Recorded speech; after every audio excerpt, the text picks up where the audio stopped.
റൂട്ടിലാണ് നടപ്പാക്കുന്നത്. ഏറ്റുമാനൂരിൽ ഇത് നടപ്പാക്കാൻ മുൻകൈയെടുത്തത് ഏറ്റുമാനൂരിൽ ടൗണിലും പരിസര പ്രദേശത്തും ലഹരി മരുന്നുകളുടെ വിപണനവും നിശയുടെ നിശബ്ദതയിൽ സാമൂഹ്യ വിരുദ്ധരുടെ വിളയാട്ടവും പല ഘട്ടങ്ങളിലായി ഉയർന്നു. ചിലതൊക്കെ പോലീസിന് പിടിക്കാൻ കഴിഞ്ഞെങ്കിലും ചിലതൊക്കെ പോലീസിനെ കണ്ണുവെട്ടിച്ചു പോവുകയാണ്. അതുകൊണ്ട് തന്നെ ആലോചിച്ചപ്പോൾ ഈ കുറ്റകൃത്യങ്ങൾ തടയാൻ ഏറ്റവും സഹായകരമായി പോലീസിനെ സഹായിക്കുന്ന സംവിധാനമാണ് ഈ CCTV സർവൈലൻസ് ക്യാമറകൾ. അത് മുക്കിനും മൂലയിലും ഒക്കെ സ്ഥാപിച്ചു കഴിയുമ്പോൾ ഇപ്പോൾ എനിക്ക് തോന്നുന്നു ഏറ്റുമാനൂർ പോലീസ് സ്റ്റേഷനിലെ ക്രൈം കേസിന്റെ പരിധി പരിശോധിച്ചപ്പോൾ ഈ ക്യാമറയുള്ള പ്രദേശങ്ങളിൽ ആദ്യമായി ഒരു മോഷണ കേസിലെ ഒരാളെ പിടിക്കാൻ സഹായിച്ചതിന് ശേഷം പിന്നീട് ടൗണിൽ മോഷണം ഉണ്ടായിട്ടുണ്ട്. അതുപോലെ തന്നെ ഈ കച്ചവടക്കാരെല്ലാം ലഹരി മരുന്ന് വിപണനം നടത്തിയിരുന്നവരും നിശയുടെ നിശബ്ദതയിൽ സാമൂഹ്യ വിരുദ്ധ പ്രവർത്തനം നടത്തിയവരുമൊക്കെ ഓടി ഒളിക്കുന്നു, ടൗണിലേക്ക് വരുന്നില്ല.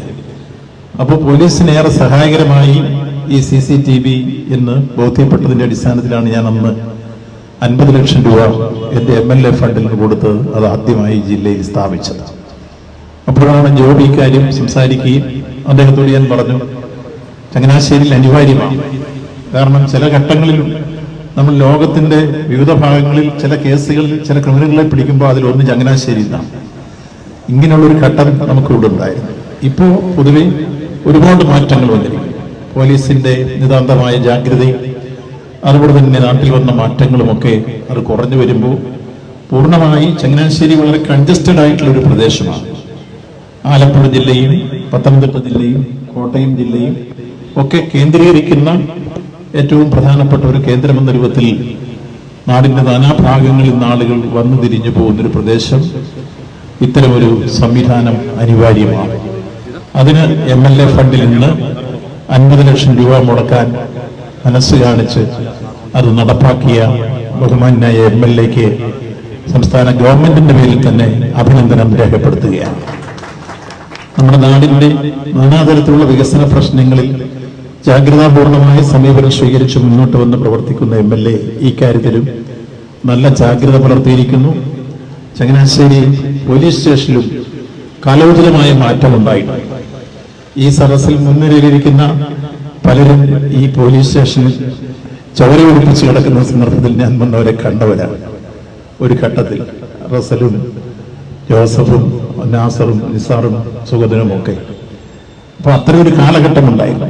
ഇന്ന് അത്തരത്തിലുള്ള ലോക്കപ്പിലോ ലേപ്പുറത്ത് മാറിയോ അത്തരത്തിലുള്ള പോലീസിന്റെ ആക്രമണങ്ങൾ നന്നേ കുറഞ്ഞ് പോലീസ് ജനസൗഹൃദ പോലീസായി മാറി. ഒരുപക്ഷെ ഇന്ത്യയിലെ ഏറ്റവും നല്ല കുറ്റാന്വേഷണ രംഗത്തെ മികവ് പ്രകടിക്കുന്ന പോലീസ് ഏതെന്ന് ചോദിച്ചാൽ അത് കേരള പോലീസ് തന്നെയാണ് എന്ന് അഭിമാനിക്കാൻ മഴ നൽകുന്ന കാലഘട്ടമാണ്. ആ അഭിനന്ദനം നമുക്ക് കേരളത്തിന് കിട്ടിക്കഴിഞ്ഞിട്ടുണ്ട്. അത്രത്തോളം കേരള പോലീസ് ഇന്ന് മുന്നോട്ട് വന്നിരിക്കുന്നു. അത് തന്നെയല്ല, സേവനത്തിന്റെ തുറകളിലും ജനമൈത്രി പോലീസ് എന്ന രൂപത്തിലുമെല്ലാം പോലീസിന്റെ ആ സേവനം. പോലീസ് എന്ന് പറഞ്ഞാൽ ആ പോലീസ് എന്ന് പറയുന്ന വാക്കുകൾക്ക് തന്നെ അർത്ഥമുണ്ട്. POLICE എന്ന് പറഞ്ഞാൽ പി സൂചിപ്പിക്കുന്ന പൊളൈറ്റ് എന്നുവെച്ചാൽ ഏറ്റവും മര്യാദയുള്ളവരായിരിക്കണം പോലീസ്. ഒബീഡിയന്റ്, നല്ല അനുസരണയുള്ളവരായിരിക്കണം പോലീസ് എന്നാണ്. ലോയൽറ്റിയാണ്, കടപ്പാടുള്ളവരായിരിക്കണം പോലീസ്. ഇന്റലിജന്റ് വെച്ചാൽ നല്ല ബുദ്ധിശക്തിയുള്ള ആളായിരിക്കണം പോലീസ്. കറേജ്, നല്ല ധൈര്യമുള്ളവരായിരിക്കണം പോലീസ്. എഫിഷ്യൻറ്റ്, നല്ല കാര്യക്ഷമതയുള്ള ആളായിരിക്കണം. ഇതാണ് ഈ POLICE പോലീസ് എന്ന വീട് തന്നെ ഉണ്ടായി. അത്തരം രൂപത്തിലേക്ക് ഇന്ന് കേരള പോലീസ് വന്നിരിക്കുന്നു എന്നതാണ് പോലീസിൽ വന്നിട്ടുള്ള ഒമ്പിച്ച മാറ്റം. ചങ്ങനാശ്ശേരിയിലും നമുക്കത് അനുഭവപ്പെടുകയാണ്. നല്ല രൂപത്തിൽ ഇന്ന് പോലീസ് സ്റ്റേഷനും അതുപോലെ തന്നെ ജനങ്ങളോടുള്ള ജനസൗഹൃദ സ്റ്റേഷനുകളായും ജനമൈത്രി പോലീസ് സ്റ്റേഷനായും ഇതിനെല്ലാം വളർത്തിക്കൊണ്ടുവന്ന് ജില്ലയിലെ കുറ്റകൃത്യങ്ങൾ തടയുന്ന രംഗത്ത് ഇന്ന് കോട്ടയം ജില്ലയ്ക്ക് കഴിയുന്നുണ്ട്. അതുപോലെ എവിടെയെങ്കിലും കുറ്റകൃത്യം ഉണ്ടായാൽ സമയബന്ധിതമായി ആ കുറ്റവാളികളെ നിയമത്തിന്റെ ദിശയിൽ കൊണ്ടുവരാൻ കഴിയുന്നുണ്ട്. അത് നല്ല രൂപത്തിൽ പോലീസിന്റെ ജാഗ്രത തന്നെയാണ്.